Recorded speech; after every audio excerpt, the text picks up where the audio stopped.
All right, let's dive right into this because it's a big one. China just dropped a bombshell announcement, a huge 40-day airspace blackout. And yeah, it's sending shockwaves all around the globe. So the big question on everyone's mind is, what exactly are they planning inside this giant black box? And maybe even more importantly, why are they doing it right now? First off, let's just let that number sink in. 40 days. This isn't, some temporary closure for a weekend exercise. We're talking about more than a month. That is a totally unprecedented amount of time to shut down a major international corridor like this. And the scale? Oh, it's just mind-boggling.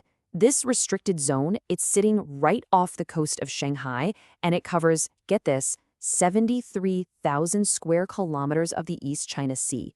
We are absolutely not talking about some small targeted area here. So, to really put that number into perspective, think about this. The entire nation of Taiwan is only about 36,000 square kilometers. So, yeah, that means this restricted zone is more than double the size of Taiwan itself. Just let that sink in for a moment. So, what's Beijing's official reason for this gigantic month-long shutdown? Well, you want to know? Complete and total silence. Not a peep. No explanation, no justification, nothing. And, it's that lack of transparency that really turns this whole thing from just a weird anomaly into a massive international mystery. Okay, so let's really break down why this has military analysts all over the world on high alert. This is not your average situation. The official tool China's using for this is something called a NOTAM. That stands for Notice to Air Mission. It's basically a standard routine safety warning that's used all over the world to give pilots a heads up about things like missile tests or maybe volcanic ash or other military exercises. But the difference here is just, well, it's stark. A totally normal NOTAM, it'll last a few hours, maybe a couple of days at most. China's 40 days. A normal NOTAM covers a pretty small, very specific area for a clearly stated reason. China's is gigantic, with a purpose that's, well, completely undeclared. So when you put it all together, the extreme duration, the absolutely massive scale, and that total lack of transparency, it becomes crystal clear that this is not some routine safety drill. No way. This points to something much, much bigger, a sustained, large-scale military operation. So that brings us to the billion-dollar question, right? What in the world is China actually doing inside this zone? Let's pull back the curtain and explore what the experts think is really going on. Analysts are pretty much in agreement that this zone is being used for a whole range of really sensitive and frankly dangerous military activities. We're talking about things like complex missile testing, huge air combat exercises, drills to coordinate their Navy and Air Force, and even testing out advanced electronic warfare stuff. I mean, these are not the kind of things you can just do in a tiny space or over a long weekend.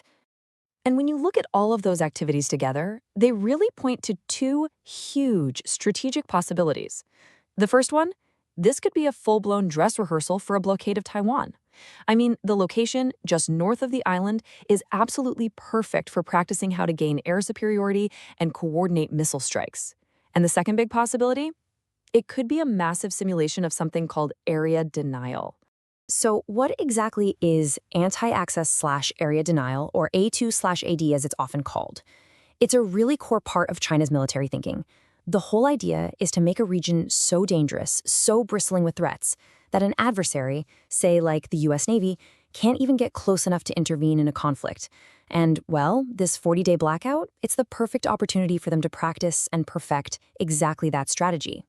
And look, none of this is happening in a vacuum. We can't forget that President Xi Jinping has publicly set a deadline, 2027, for his military to be fully capable of occupying Taiwan.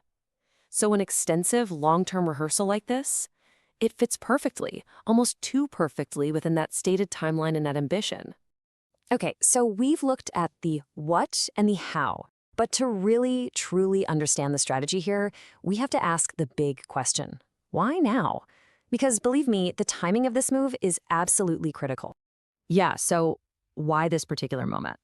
Well, the timing seems anything but random. Think about it. Global attention and a lot of U.S. resources are laser focused on the ongoing crisis in the Middle East. At the same time, you've got other major regional players like India who are completely tied up with their own national elections. For China, this could look like the perfect window of opportunity to make a big move with a lot less international pushback. But it's about more than just taking advantage of a distraction. This is also about sending a very, very powerful message.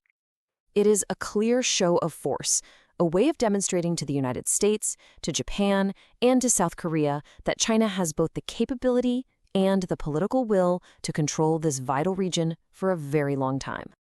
All right, let's pull back for the last and maybe most important piece of the puzzle. You see, this event isn't just some one-off exercise. It actually represents a pretty fundamental shift in China's entire military posture and its long-term strategy. If you look at how things used to be, China would conduct these short, pre-announced drills. You knew they were coming.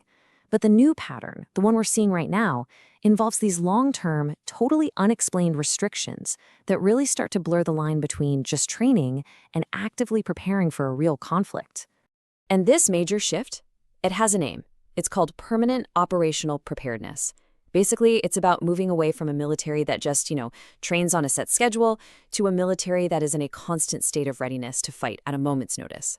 This right here is a textbook example of what's known as gray zone warfare. These are actions that are definitely aggressive, they're definitely coercive, but they're carefully designed to stop just short of what you'd call an active war. And honestly, China is becoming a master at this, achieving major strategic goals without ever having to fire a single shot. So, what's the big takeaway from all this? Well, what looks on the surface like a simple, maybe bureaucratic aviation restriction is, in reality, a very highly calculated military move. It's a huge signal of China's growing assertiveness, and it's very real preparation for a potential high-intensity conflict. And all of this leaves us with one final and pretty sobering question. With the world looking the other way, and with that 2027 deadline getting closer and closer, is this 40-day blackout just another drill, or is it the final dress rehearsal before the main event? And the answer to that question is something the entire world is going to be watching